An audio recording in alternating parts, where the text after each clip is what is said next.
The Pokemon Scarlet and Violet video games brought with it something that has been a recurring theme ever since the Sun and Moon games, that being regional forms, taking an already existing Pokemon and changing its design as well as its type, abilities, attacks, etc. Sun and Moon had Alolan Pokemon, Sword and Shield had Galar, and Scarlet and Violet brought Paradox Pokemon, but with two different types, Ancient and Future. When it came to the TCG, we didn't see any of these cards until the release of our previous set, coincidentally named Paradox Rift.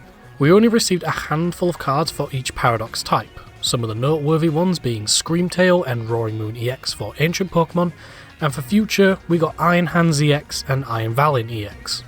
However, with the release of Temporal Forces we will be seeing a huge influx of both Future and Ancient Pokemon, and with that influx has come two brand new decks, one making use of Ancient Pokemon and one making use of Future Pokemon, aptly named Ancient Box and Future Box.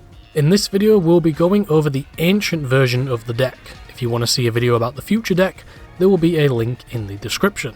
Ancient Box is a brand new deck that has been seeing a decent amount of play over in Japan, making use of a large amount of Ancient cards. The deck's main strategy revolves around utilising two new Pokemon from Temporal Forces, those cards being Roaring Moon, not to be confused with Roaring Moon EX, and Koraidon. These two cards are the deck's main attackers, requiring at least 2 energy for their attacks, but are very powerful, especially the further the game progresses. Koraidon, a 160 HP Dragon-type Pokemon, has 2 attacks.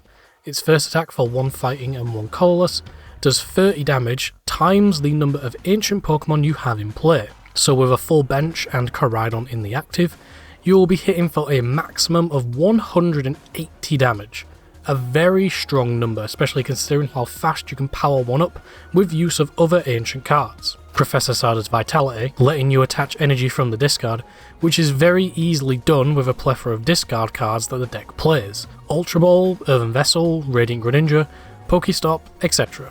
Its second attack is also pretty good, hitting for 130 damage, and its damage isn't affected by any effects of your opponent's active Pokemon. However, the attack also requires a fire energy alongside a fighting energy and a colourless. Some lists have been including that one fire energy to make use of this attack, but a majority of deck lists are only playing darkness and fighting energy. While this Pokemon can do very good damage, it will take more than one attack to knock out any basic EX or V Pokemon, and those cards in return can very easily knock you out even with an Ancient Booster Energy Capsule attached, giving your Koraidon an additional 60 HP for a total of 200, but some decks, that's no issue to get over. However, this is where Roaring Moon comes in, a 140 HP Darkness type Pokemon, also with 2 attacks. Its second attack just isn't worth talking about. 4 energy for 120 damage is not worth it, but its first attack is extremely powerful. For 2 Darkness energy it does 70 damage, plus an additional 10 damage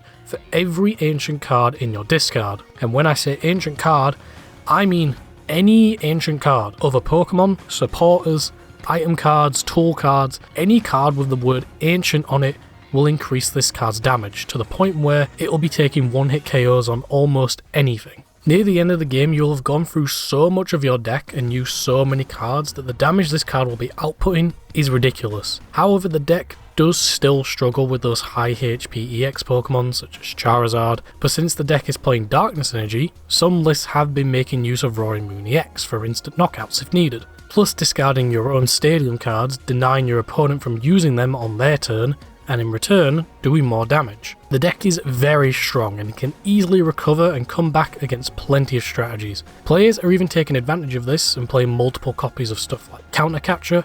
Some versions of the deck are also making use of a few tech options, Great Tusk to mill out your opponent, as well as Cobalion, which with its ability increases the amount of damage you deal to Darkness type Pokemon, making matchups against Charizard just a little bit easier. The only problem the deck struggles with is its consistency.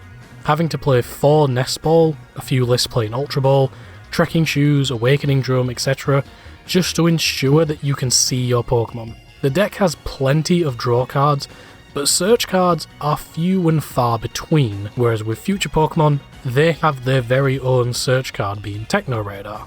Even with its downsides, this deck is still perfect for longevity as we have 3 more sets to release this year, meaning that new cards and tools could release and bolster the deck's power even higher than it already is. Plus, every Pokemon in this deck is a non-EX, except Roaring Moon EX if you decide to play it. So while you can easily knock out 2 prize Pokemon, your opponent will have to take 6 knockouts to win, unless they are playing Iron Hands EX, in which case, amp you very much indeed. I personally think that Ancient Box is a really good deck. It's already doing well over in Japan, and will only get better as the year goes on. This will probably be the deck that I choose to play post-rotation because of the fact that it will last a long time, until the cards inevitably rotate, or it gets power crapped by something else we have yet to see. While the deck does struggle with consistency, it more than makes up for it with its sheer power, and I am really looking forward to seeing how the deck changes and develops over the course of the year as we receive more support and more ancient cards to add to the deck's already strong roster.